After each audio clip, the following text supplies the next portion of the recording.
आज की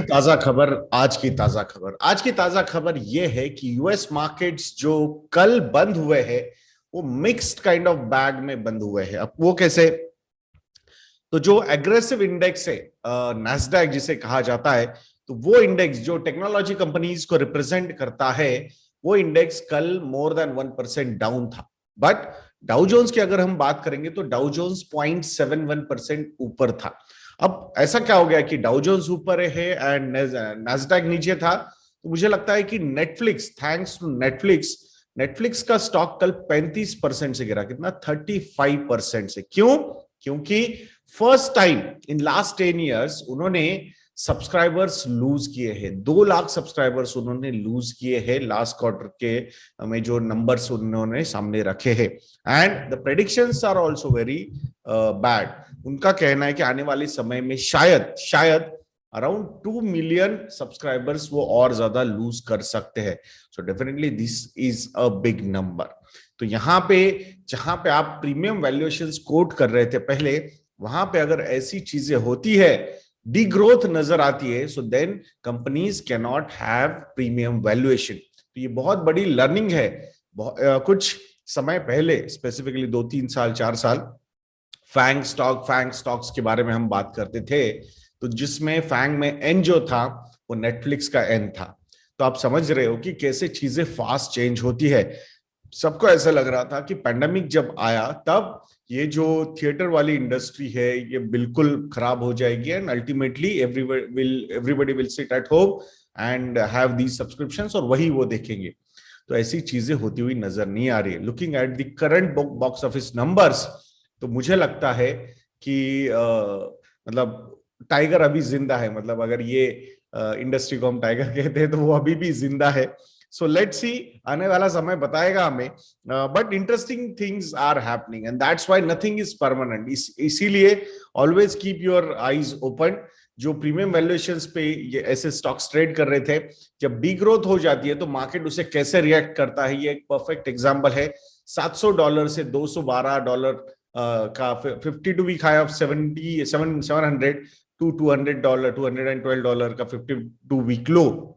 मुझे लगता है ये एक बहुत ही शार्प डाउनवर्ड जर्नी हमने यहाँ पे नेटफ्लिक्स में यहाँ पे देखी है। अब यूएस मार्केट्स की ही हम बात अगर यहाँ पे कर रहे हैं, तो टेस्ला ने जो कल नंबर्स दिखाए, आई थिंक फेनोमिनल नंबर्स दिए हैं। भले ही यहाँ पे सप्लाई चेन के कंस्ट्रेंट्स है, फिर भी टेस्ला ने लास्ट क्वार्टर में 81% की सेल्स ग्रोथ दिखाई है। तो mister Elon Musk is an interesting personality. फिर वो ट्विटर का एक्विजिशन के लिए चीजें हो या फिर उनकी विजन फॉर इलेक्ट्रिक व्हीकल्स हो या स्पेसएक्स की भी बात हो, तो I think an interesting personality he is. So definitely it's worth tracking him on Twitter और एनीवेयर एल्स जहां जहां वो न्यूज में रहते हैं। Lot of things to learn for entrepreneurs कि how he takes things on head and executes. So सही, मतलब I'm not supporting all the actions he is doing specifically on the crypto part, but still I think interesting personality to watch. Brent crude के prices $107 पर barrel, $107 पर barrel, यानी कि कल के comparison में $1 पर बैरल और नीचे आए। So that's a positive sign for us. US की 10 year G sec yield surprisingly has gone down to 2.85%। ऐसा लग रहा था शायद 3% को टच करेगी यूएस की 10 ईयर जीसे गिल्ड, तो 3% को टच नहीं किया। From 2.95% the yield is at 2.85%। India की जो 10 ईयर जीसे गिल्ड है वो है 7.10% पे, वो भी अराउंड 0.05% से कल नीचे आई है। तो इन अ वे मतलब ये सीसॉ बैटल्स चलते रहेंगे। So we should not get excited. The most important part would be कि जब मंथली इन्फ्लेशन के नंबर्स आएंगे उसके हिसाब से आरबीआई अपनी पॉलिसी चेंज करेगी। देन इंटरेस्टिंग है, मतलब ट्रैवल के numbers I was looking at, $1 billion के फॉरेन रेमिटेंसेस हुए हैं in the month of February 2022। कितने? $1 बिलियन, 7,500 करोड़ से ज्यादा के फंड्स अब्रॉड ट्रांसफर हुए। क्यों? For travel purposes. मतलब looks like things are getting back to normal. जो इंटरनेशनल ट्रैवल की हम बात करें, सारे रेस्ट्रिक्शंस उठा दिए हैं। सो अब जो घूमने जाना है लोगों को, हॉलीडेज पे जाना है या फिर वर्क रिलेटेड चीजों के लिए जाना है, so I think those things are getting back to normal सी। सो लेट्स होप फॉर कि भाई ये वैसा ही कंटिन्यू रहे और ये कोई फोर्थ वेव फिफ्थ वेव ना आए इंडिया में। देन टाटाज जो है वो इसॉप्स ऑफर करने वाले हैं एयर इंडिया के स्टाफ को। अब ये न्यूज क्यों इंपॉर्टेंट लगती है, मतलब कि एक तो मतलब इसॉप्स ऑफर करना है, मतलब प्रॉफिटेबिलिटी की तरफ तो डेफिनेटली उनकी चाल चल ही रही है, plus looks like Tatas air India को शायद आने वाले समय में लिस्ट भी करना चाहेंगे। सो वो एक इंटरेस्टिंग स्टोरी डेवलप हो सकती है। सो एयर इंडिया एक ऐसा अभी ऐसा बिजनेस है जिसको वॉच करना चाहिए कि ये टर्न अराउंड स्टोरी कैसे होती है या नहीं होती है, ये देखना भी उतना इंपॉर्टेंट होगा। बट इसॉप्स देना मतलब आई थिंक एन चंद्रा जी के दिमाग में काफी अच्छी तरीके से प्लान रेडी है for air India. LIC IPO के लिए अगर हम बात करेंगे तो एलआईसी आईपीओ के लिए गवर्नमेंट रेगुलेटर्स यानी सेबी एंड आरबीआई को कुछ रूल्स रिलैक्स करने के लिए, नॉर्म्स रिलैक्स करने के लिए बोल सकता है। रिसेंटली कुछ रूल्स स्ट्रिक्ट किए गए थे फॉर एंकर इन्वेस्टर्स, जहां पे पहले लॉक इन 30 डेज का था उसको 50% के लिए 90 डेज बना दिया लॉक इन। देन जो आईपीओ फाइनेंसिंग स्पेसिफिकली एचएनआईज के लिए 1 करोड़ रुपीस तक कैप कर दी गई। तो ये जो दो मेन नॉर्म्स नए इंप्लीमेंट हुए थे आईपीओ के लिए, शायद वो नॉर्म्स एलआईसी के लिए ना एप्लीकेबल हो, ऐसा गवर्नमेंट रिक्वेस्ट कर सकता है रेगुलेटर्स को। और रेगुलेटर्स जो गवर्नमेंट ऑफ इंडिया के ही अंडर आते हैं शायद वो मान भी लेंगे। बट इतना बड़ा आईपीओ अगर 50 से 60 हजार करोड़ रुपए का आईपीओ अगर हमें लाना है तो डेफिनेटली वहां पे कुछ ना कुछ लीवेज तो चाहिए। और जब लास्ट ईयर हमने देखा था कि इतने सारे आईपीओ सक्सेसफुल हुए थे through those kind of normal norms, तो वहां पे एलआईसी भी बोलेगा यार हमारे लिए भी उतना दे दो, और उसके बाद फिर से एक बार सारी चीजें इंप्लीमेंट कर दीजिएगा।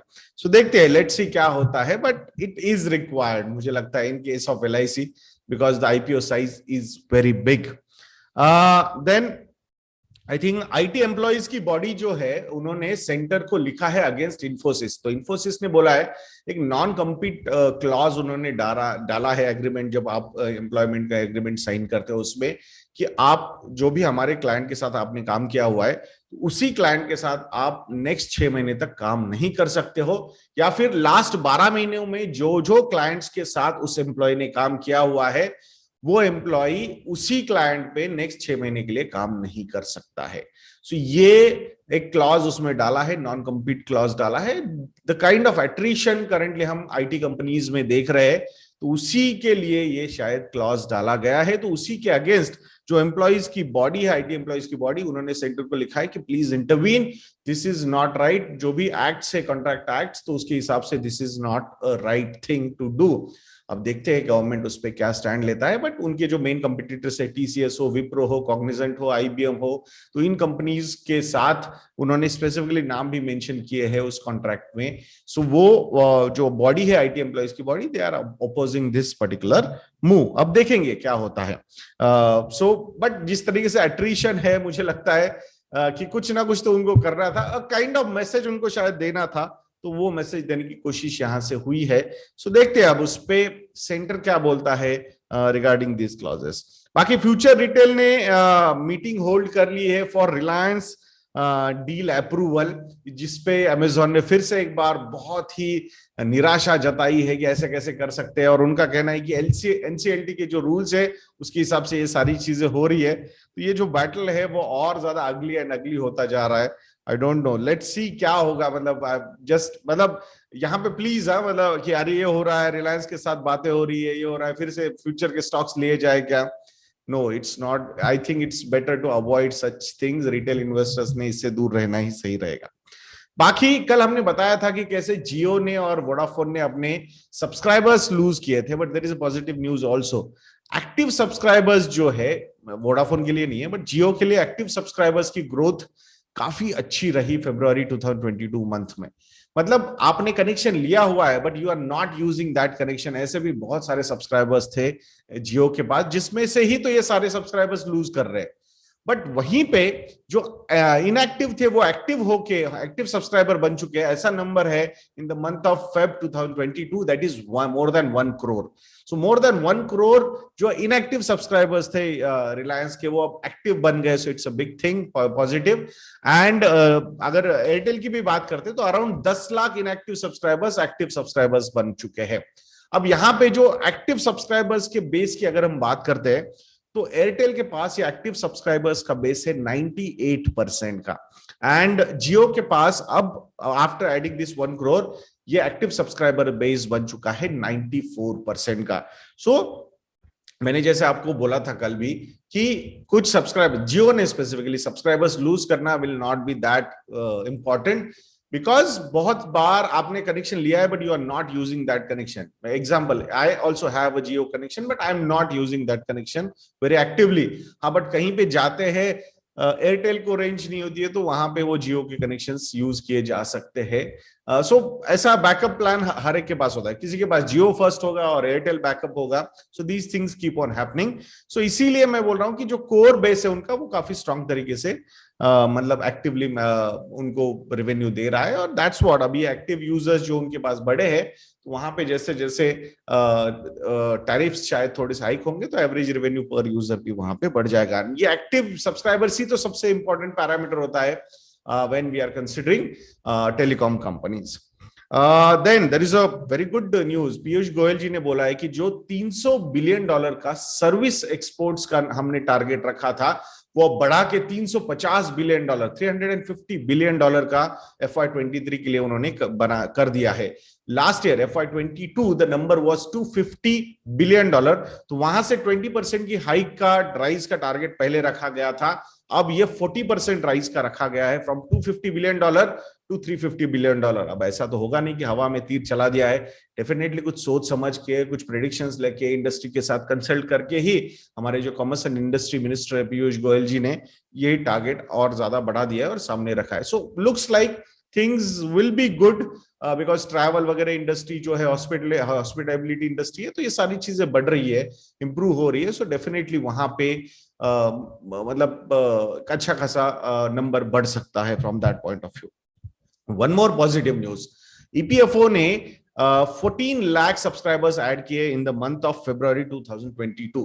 तो लास्ट ईयर के फेब मंथ के हिसाब से 14% की राइज यहां पे हुई है, तो definitely more jobs are getting registered, that's a positive thing. So मतलब जो एग्जिस्टिंग बड़ी कंपनीज है वहां पे तो एम्प्लॉइज ऐड हो ही रहे हैं, फ्रेशर्स भी ऐड हो रहे होंगे। जिस तरीके से आईटी कंपनीज ने बोला है कि इस साल 50,000 एम्प्लॉइज ऐड करेंगे, 80,000 फ्रेशर्स को ऐड करेंगे, तो इंडस्ट्री वाइज डेफिनेटली एक बड़ा नंबर आईटी कंपनीज की तरफ से आ रहा है। प्लस बहुत सारे जो छोटे छोटे स्टार्टअप्स होते हैं जहां पे मोर देन 20 एम्प्लॉइज आ जाते हैं, तो वहां पे भी ईपीएफओ के रजिस्ट्रेशन मैंडेटरी हो जाते हैं। तो from that point of view definitely jobs are getting added and these are getting registered also, so that's a big thing. बाकी एलआईसी के आईपीओ के बारे में जब हमने बात की थी, तो एक और बात आपको बता दूं कि एलआईसी ने मार्च 2022 मंथ में फिनोमिनल परफॉर्मेंस दिया है। फिनोमिनल परफॉर्मेंस क्यों मैं बोल रहा हूं अभी ये बताऊंगा। तो पूरे फाइनेंशियल ईयर FY22 के लिए जो मार्केट शेयर था एलआईसी का, दैट वाज 63.25%। कितना? 63.25%। बट अकेले मार्च 2022 ये जो मंथ था, उस मंथ का जो मार्केट शेयर था एलआईसी का वो 70.99%, यानी कि ऑलमोस्ट 71% का मार्केट शेयर था। सो ऑलमोस्ट 8% की jump in the month of March 2022। I am not suggesting कि ये मतलब आने वाले महीने में भी ऐसा ही रहेगा और मार्केट शेयर मेंटेन करेंगे, बट डेफिनेटली वो एक अच्छा खासा कॉन्सेंट्रेटेड एफर्ट उन्होंने मार्च महीने में दिया है, स्पेसिफिकली आईपीओ के पहले। मतलब अगर एलआईसी चाहे तो मार्केट शेयर गेन कर सकता है, it's all about the will power. So let's see क्या आईपीओ आने के बाद विल पावर और ज्यादा बढ़ जाती है टू परफॉर्म, जो स्टॉक का परफॉर्मेंस है वो दिखाने के लिए। सो ये एक इंटरेस्टिंग चीज हमें देखनी है आने वाले समय में, देखते हैं। सो दोस्तों, कैसा लगा आज का ये वीडियो, ये भी कमेंट सेक्शन में बताना बिल्कुल मत भूलिएगा। तो ऐसे वीडियोस के लिए चैनल पे बने रहिए और नेक्स्ट वीडियो तक के लिए मुझे आज्ञा दीजिए दोस्तों। जय हिंद।